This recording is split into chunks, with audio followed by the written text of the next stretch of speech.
Volume 1, Chapter 24. It would certainly have been hard to see what injury could arise to her from the visit she presently paid to Mr. Osmond's hilltop. Nothing could have been more charming than this occasion, a soft afternoon in the full maturity of the Tuscan spring. The companions drove out of the Roman gate, beneath the enormous blank superstructure which crowns the fine clear arch of that portal and makes it nakedly impressive, and wound between high-walled lanes into which the wealth of blossoming orchards overdrooped and flung a fragrance, until they reached the small superurban piazza, of crooked shape, where the long brown wall of the villa occupied in part by Mr. Osmond formed a principal, or at least a very imposing, object. Isabel went with her friend through a wide high court, where a clear shadow rested below, and a pair of light-arched galleries, facing each other above, caught the upper sunshine upon their slim columns and the flowering plants in which they were dressed. There was something grave and strong in the place. It looked somehow as if, once you were in, you would need an active energy to get out. For Isabel, however, there was of course as yet no thought of getting out, but only of advancing. Mr. Osmond met her in the cold antechamber (it was cold even in the month of May), and ushered her, with her conductress, into the apartment to which we have already been introduced. Madame Merle was in front, and while Isabel lingered a little, talking with him, she went forward familiarly and greeted two persons who were seated in the saloon. One of these was little Pansy, on whom she bestowed a kiss. The other was a lady whom Mr. Osmond indicated to Isabel as his sister, the Countess Gemini. "And that's my little girl," he said, "who has just come out of her convent." Pansy had on a scant white dress, and her fine hair was neatly arranged in a net. She wore her small shoes tied sandal fashion about her ankles. She made Isabel a little conventual curtsy, and then came to be kissed. The Countess Gemini simply nodded without getting up. Isabel could see she was a woman of high fashion.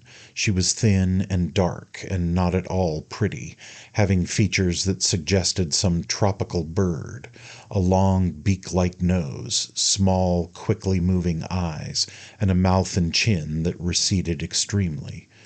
Her expression, however, thanks to various intensities of emphasis and wonder, of horror and joy, was not inhuman, and, as regards her appearance, it was plain she understood herself and made the most of her points.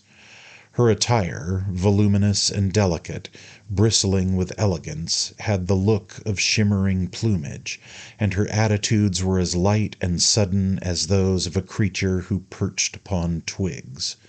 She had a great deal of manner. Isabel, who had never known anyone with so much manner, immediately classed her as the most affected of women. She remembered that Ralph had not recommended her as an acquaintance, but she was ready to acknowledge that, to a casual view, the Countess Gemini revealed no depths. Her demonstrations suggested the violent waving of some flag of general truce, white silk with fluttering streamers. "You'll believe I'm glad to see you when I tell you it's only because I know you were to be here that I came myself. I don't come and see my brother, I make him come and see me. This hill of his is impossible. I don't see what possesses him. Really, Osmond, you'll be the ruin of my horses some day, and if it hurts them you'll have to give me another pair. I heard them wheezing today. I assure you I did. It's very disagreeable to hear one's horses wheezing when one's sitting in the carriage. It sounds, too, as if they weren't what they should be. But I've always had good horses, whatever else I may have lacked. I've always managed that. My husband doesn't know much, but I think he knows a horse. In general, Italians don't, but my husband goes in, according to his poor light, for everything English. My horses are English, so it's all the greater pity they should be ruined. I must tell you," she went on, directly addressing Isabel, "that Osmond doesn't often invite me. I don't think he likes to have me. It was quite my own idea, coming today. I like to see new people, and I'm sure you're very new. But don't sit there. That chair's not what it looks. There are some very good seats here, but there are also some horrors." These remarks were delivered with a series of little jerks and pecks, of roulades of shrillness, and in an accent that was as some fond recall of good English, or rather of good American, in adversity. "I don't like to have you, my dear," said her brother. "I'm sure you're invaluable." "I don't see any horrors anywhere," Isabel returned, looking about her. "Everything seems to me beautiful and precious." "I've a few good things," Mr. Osmond allowed. "Indeed, I've nothing very bad, but I've not what I should have liked." He stood there a little awkwardly, smiling and glancing about. His manner was an odd mixture of the detached and the involved. He seemed to hint that nothing but the right values was of any consequence. Isabel made a rapid induction. Perfect simplicity was not the badge of his family. Even the little girl from the convent, who, in her prim white dress, with her small submissive face and her hands locked before her, stood there as if she were about to partake of her first communion. Even Mr. Osmond's diminutive daughter had a kind of finish that was not entirely artless. "You'd have liked a few things from the Uffizi and the Pitti. That's what you'd have liked," said Madame Merle. "Poor Osmond, with his old curtains and crucifixes," the Countess Gemini exclaimed. She appeared to call her brother only by his family name. Her ejaculation had no particular object. She smiled at Isabel as she made it, and looked at her from head to foot. Her brother had not heard her. He seemed to be thinking what he should say to Isabel. "Won't you have some tea? You must be very tired," he at last bethought himself of remarking. "No, indeed, I'm not tired. What have I done to tire me?" Isabel felt a certain need of being very direct, of pretending to nothing. There was something in the air, in her general impression of things, she could hardly have said what it was, that deprived her of all disposition to put herself forward. The place, the occasion, the combination of people signified more than lay on the surface. She would try to understand. She would not simply utter graceful platitudes. Poor Isabel was, doubtless, not aware that many women would have uttered graceful platitudes to cover the workings of their observation. It must be confessed that her pride was a trifle alarmed.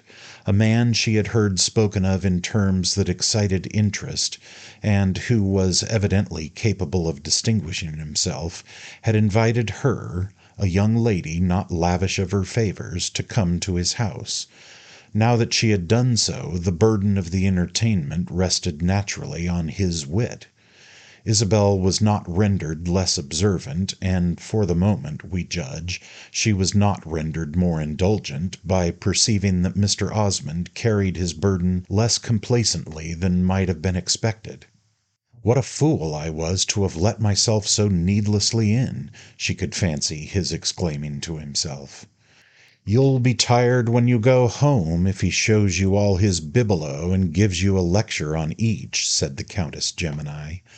"I'm not afraid of that, but if I'm tired I shall at least have learned something. Very little, I suspect, but my sister's dreadfully afraid of learning anything," said Mr. Osmond. "Oh, I confess to that. I don't want to know anything more. I know too much already. The more you know, the more unhappy you are." "You should not undervalue knowledge before Pansy, who has not finished her education," Madame Merle interposed with a smile. "Pansy will never know any harm," said the child's father. "Pansy's a little convent flower." "Oh, the convents, the convents!" cried the Countess, with a flutter of her ruffles. "Speak to me of the convents. You may learn anything there. I'm a convent flower myself. I don't pretend to be good, but the nuns do. Don't you see what I mean?" she went on, appealing to Isabel. Isabel was not sure she saw, and she answered that she was very bad at following arguments. The Countess then declared that she herself detested arguments, but that this was her brother's taste, he would always discuss. For me, she said, one should like a thing or one shouldn't. One can't like everything, of course, but one shouldn't attempt to reason it out. You never know where it may lead you. There are some very good feelings that may have bad reasons, don't you know? And then there are very bad feelings sometimes that have good reasons. Don't you see what I mean? I don't care anything about reasons, but I know what I like. "Ah, that's the great thing," said Isabel, smiling, and suspecting that her acquaintance with this lightly flitting personage would not lead to intellectual repose. If the Countess objected to argument, Isabel at this moment had as little taste for it, and she put out her hand to Pansy with a pleasant sense that such a gesture committed her to nothing that would admit of a divergence of views. Gilbert Osmond apparently took a rather hopeless view of his sister's tone. He turned the conversation to another topic. He presently sat down on the other side of his daughter, who had shyly brushed Isabel's fingers with her own, but he ended by drawing her out of her chair and making her stand between his knees, leaning against him while he passed his arm round her slimness. The child fixed her eyes on Isabel with a still, disinterested gaze which seemed void of an intention, yet conscious of an attraction. Mr. Osmond talked of many things. Madame Merle had said he could be agreeable when he chose, and to-day, after a little, he appeared not only to have chosen, but to have determined. Madame Merle and the Countess Gemini sat a little apart, conversing in the effortless manner of persons who knew each other well enough to take their ease. But every now and then Isabel heard the Countess, at something said by her companion, plunge into the latter's lucidity as a poodle splashes after a thrown stick. It was as if Madame Merle were seeing how far she would go. Mr. Osmond talked of Florence, of Italy, of the pleasure of living in that country, and of the abatements to the pleasure. There were both satisfactions and drawbacks. The drawbacks were numerous. Strangers were too apt to see such a world as all romantic.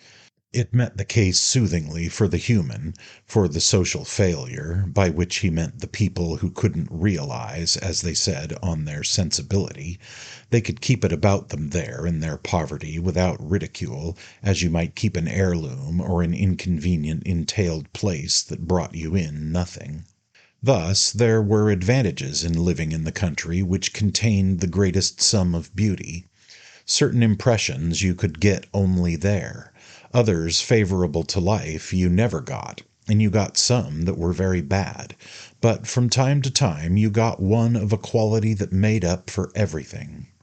Italy, all the same, had spoiled a great many people. He was even fatuous enough to believe at times that he himself might have been a better man if he had spent less of his life there. It made one idle and dilettantish and second-rate. It had no discipline for the character, didn't cultivate in you, otherwise expressed, the successful social and other cheek that flourished in Paris and London. "We're sweetly provincial," said Mr. Osmond, "and I'm perfectly aware that I myself am as rusty as a key that has no lock to fit it. It polishes me up a little to talk with you, not that I venture to pretend I can turn that very complicated lock I suspect your intellect of being. But you'll be going away before I've seen you 3 times, and I shall, perhaps, never see you after that. That's what it is to live in a country that people come to. When they're disagreeable here, it's bad enough. When they're agreeable, it's still worse. As soon as you like them, they're off again. I've been deceived too often. I've ceased to form attachments, to permit myself to feel attractions. You mean to stay, to settle? That would be really comfortable. Ah, yes, your aunt's a sort of guarantee. I believe she may be depended on. Oh, she's an old Florentine. I mean literally an old one, not a modern outsider. She's a contemporary of the Medici. She must have been present at the burning of Savonarola, and I'm not sure she didn't throw a handful of chips into the flame. Her face is very much like some faces in the early pictures, little, dry, definite faces that must have had a good deal of expression, but almost always the same one. Indeed, I can show you her portrait in a fresco of Ghirlandaio's. I hope you don't object to my speaking that way of your aunt, eh? I've an idea you don't. Perhaps you think that's even worse. I assure you there's no want of respect in it to either of you. You know I'm a particular admirer of Mrs. Touchett. While Isabel's host exerted himself to entertain her in this somewhat confidential fashion, she looked occasionally at Madame Merle, who met her eyes with an inattentive smile in which, on this occasion, there was no infelicitous intimation that our heroine appeared to advantage. Madame Merle eventually proposed to the Countess Gemini that they should go into the garden, and the Countess, rising and shaking out her feathers, began to rustle toward the door. "Poor Miss Archer!" she exclaimed, surveying the other group with expressive compassion. "She has been brought quite into the family." "Miss Archer can certainly have nothing but sympathy for a family to which you belong," Mr. Osmond answered, with a laugh which, though it had something of a mocking ring, had also a finer patience. "I don't know what you mean by that. I'm sure she'll see no harm in me but what you tell her. I'm better than he says, Miss Archer," the Countess went on. "I'm only rather an idiot and a bore. Is that all he has said? Ah, then you keep him in good humour. Has he opened on one of his favourite subjects? I give you notice that there are 2 or 3 that he treats a fond. In that case you had better take off your bonnet." "I don't think I know what Mr. Osmond's favourite subjects are," said Isabel, who had risen to her feet. The Countess assumed for an instant an attitude of intense meditation, pressing one of her hands, with the finger-tips gathered together, to her forehead. "I'll tell you in a moment. One's Machiavelli, the other's Vittoria Colonna, the next is Metastasio." "Ah, with me," said Madame Merle, passing her arm into the Countess Gemini's, as if to guide her course to the garden, "Mr. Osmond's never so historical." "Oh, you," the Countess answered as they moved away. "You yourself are Machiavelli. You yourself are Vittoria Colonna." "We shall hear next that poor Madame Merle is Metastasio," Gilbert Osmond resignedly sighed. Isabel had got up on the assumption that they too were to go into the garden, but her host stood there with no apparent inclination to leave the room, his hands in the pockets of his jacket, and his daughter, who had now locked her arm into one of his own, clinging to him and looking up while her eyes moved from his own face to Isabel's. Isabel waited with a certain unuttered contentedness to have her movements directed. She liked Mr. Osmond's talk, his company. She had what always gave her a very private thrill, the consciousness of a new relation. Through the open doors of the great room she saw Madame Merle and the Countess stroll across the fine grass of the garden. Then she turned, and her eyes wandered over the things scattered about her. The understanding had been that Mr. Osmond should show her his treasures. His pictures and cabinets all looked like treasures. Isabel, after a moment, went toward one of the pictures to see it better, but just as she had done so he said to her abruptly, "Miss Archer, what do you think of my sister?" She faced him with some surprise. "Ah, don't ask me that. I've seen your sister too little." "Yes, you've seen her very little, but you must have observed that there is not a great deal of her to see. What do you think of our family tone?" he went on with his cool smile. "I should like to know how it strikes a fresh, unprejudiced mind. I know what you're going to say. You've had almost no observation of it. Of course, this is only a glimpse, but just take notice in future if you have a chance. I sometimes think we've got into a rather bad way, living off here among things and people not our own, without responsibilities or attachments, with nothing to hold us together or keep us up, marrying foreigners, forming artificial tastes, playing tricks with our natural mission. Let me add, though, that I say that much more for myself than for my sister. She's a very honest lady, more so than she seems. She's rather unhappy, and as she's not of a serious turn, she doesn't tend to show it tragically. She shows it comically instead. She has got a horrid husband, though I'm not sure she makes the best of him. Of course, however, a horrid husband's an awkward thing. Madame Merle gives her excellent advice, but it's a good deal like giving a child a dictionary to learn a language with. He can look out the words, but he can't put them together. My sister needs a grammar, but unfortunately she's not grammatical. Pardon my troubling you with these details. My sister was very right in saying you've been taken into the family. Let me take down that picture. You want more light.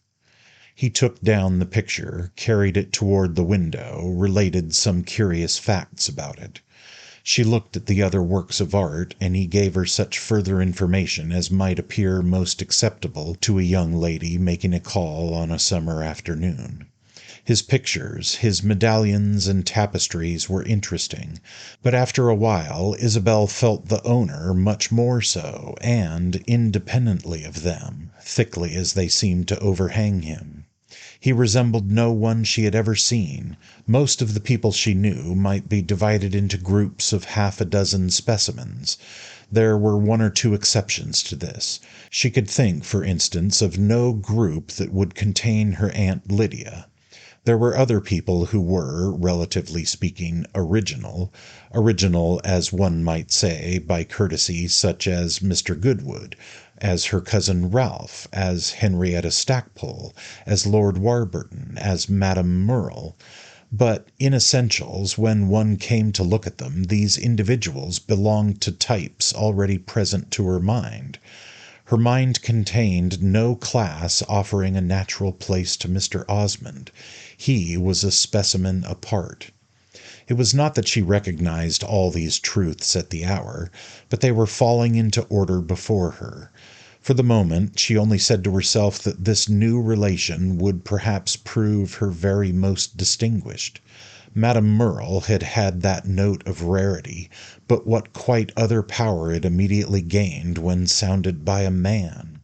It was not so much what he said and did, but rather what he withheld, that marked him for her as by one of those signs of the highly curious that he was showing her on the underside of old plates and in the corner of 16th-century drawings. He indulged in no striking deflections from common usage. He was an original without being an eccentric. She had never met a person of so fine a grain. The peculiarity was physical to begin with, and it extended to impalpabilities.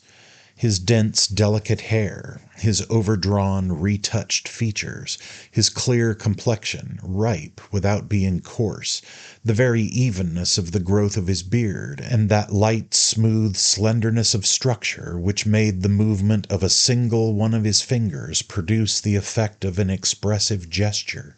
These personal points struck our sensitive young woman as signs of quality, of intensity, somehow as promises of interest. He was certainly fastidious and critical. He was probably irritable.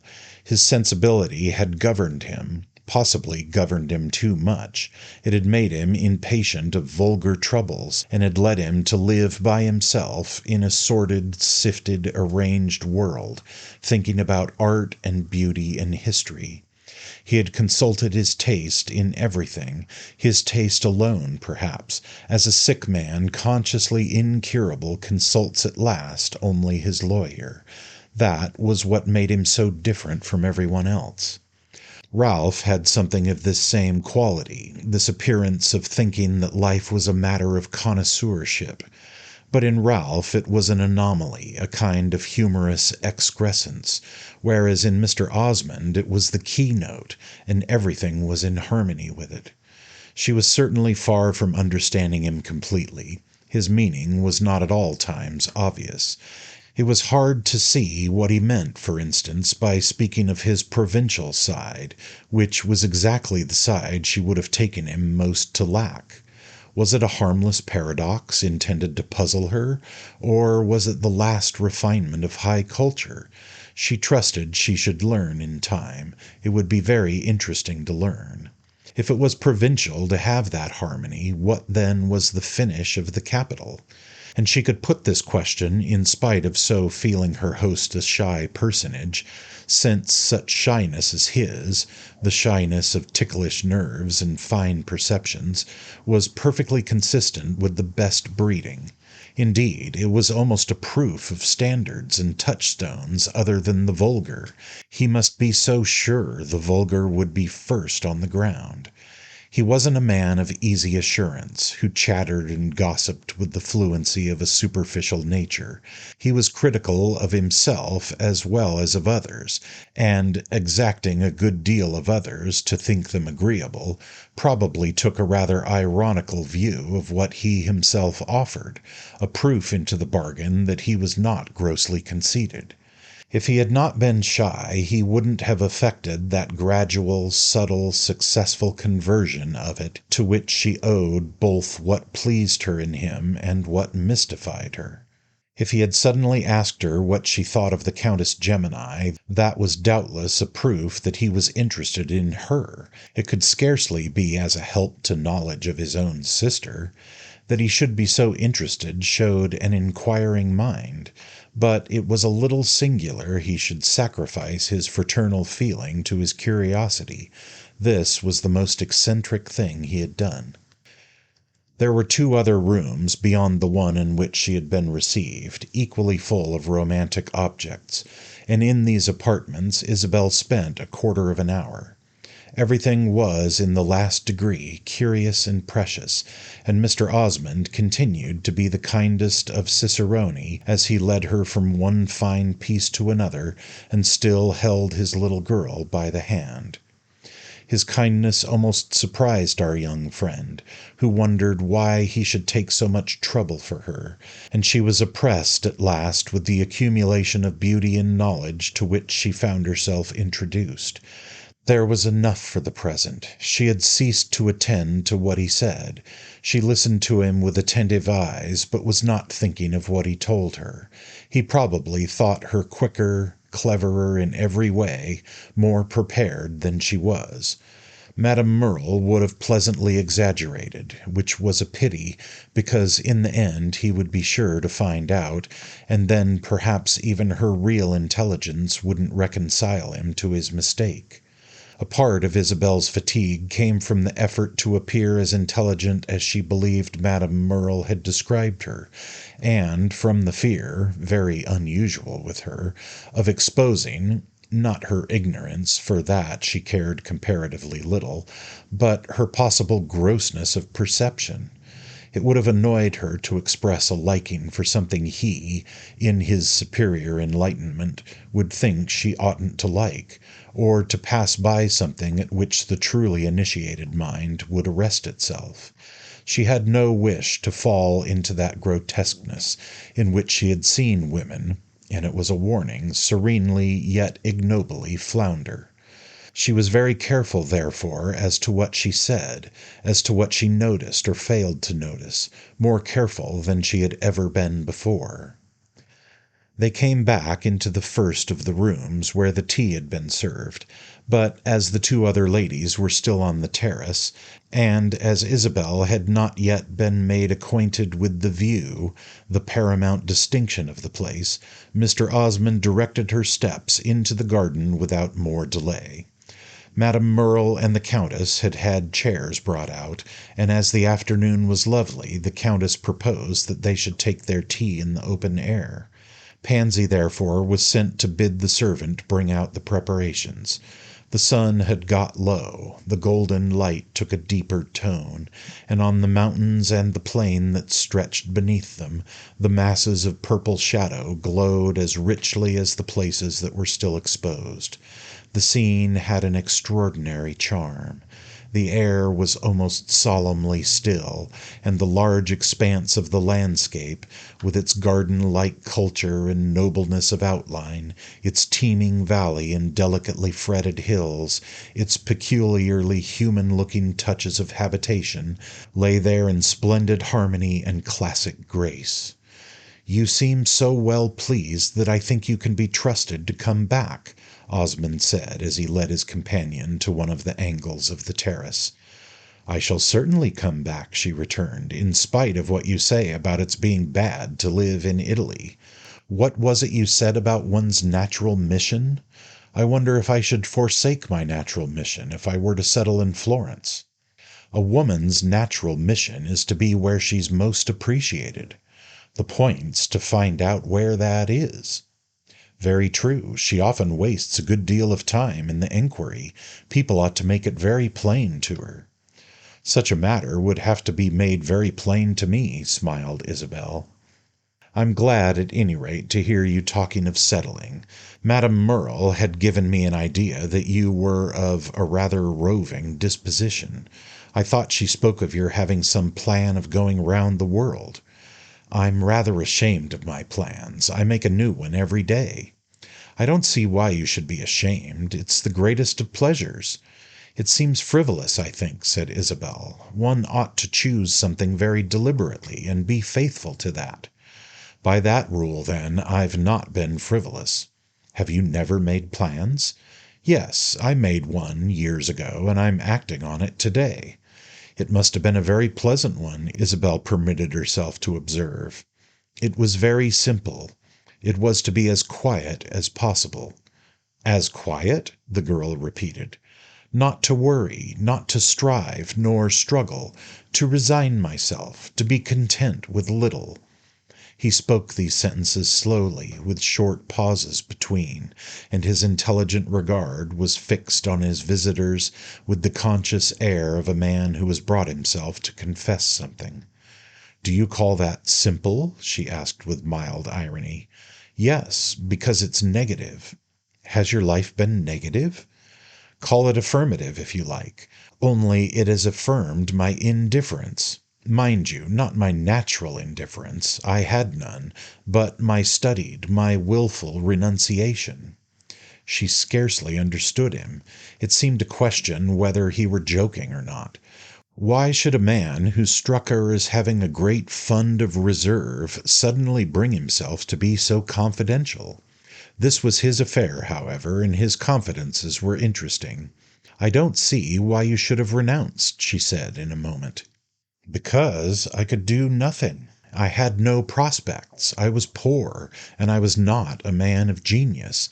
I had no talents even. I took my measure early in life. I was simply the most fastidious young gentleman living. There were 2 or 3 people in the world I envied, the Emperor of Russia, for instance, and the Sultan of Turkey. There were even moments when I envied the Pope of Rome, for the consideration he enjoys. I should have been delighted to be considered to that extent, but since that couldn't be, I didn't care for anything less, and I made up my mind not to go in for honors. The leanest gentleman can always consider himself, and fortunately I was, though lean, a gentleman. I could do nothing in Italy. I couldn't even be an Italian patriot. To do that I should have had to get out of the country, and I was too fond of it to leave it, to say nothing of my being too well satisfied with it on the whole, as it was then, to wish it altered. So I've passed a great many years here on that quiet plan I spoke of. I've not been at all unhappy. I don't mean to say I've cared for nothing, but the things I've cared for have been definite, limited. The events of my life have been absolutely unperceived by anyone save myself. Getting an old silver crucifix at a bargain. I've never bought anything dear, of course. Or discovering, as I once did, a sketch by Correggio on a panel daubed over by some inspired idiot. This would have been rather a dry account of Mr. Osmond's career if Isabel had fully believed it, but her imagination supplied the human element which she was sure had not been wanting. His life had been mingled with other lives more than he admitted. Naturally, she couldn't expect him to enter into this. For the present she abstained from provoking further revelations. To intimate that he had not told her everything would be familiar and less considerate than she now desired to be, would, in fact, be uproariously vulgar. He had certainly told her quite enough. It was her present inclination, however, to express a measured sympathy for the success with which he had preserved his independence. "That's a very pleasant life," she said, "to renounce everything but Correggio." "Oh, I've made in my way a good thing of it. Don't imagine I'm whining about it. It's one's own fault if one isn't happy." This was large. She kept down to something smaller. "Have you lived here always?" "No, not always. I lived a long time at Naples, and many years in Rome, but I've been here a good while. Perhaps I shall have to change, however, to do something else. I've no longer myself to think of. My daughter's growing up, and may very possibly not care so much for the Correggios and crucifixes as I. I shall have to do what's best for Pansy." "Yes, do that," said Isabel. "She's such a dear little girl." "Ah," cried Gilbert Osmond beautifully, "she's a little saint of heaven. She is my great happiness."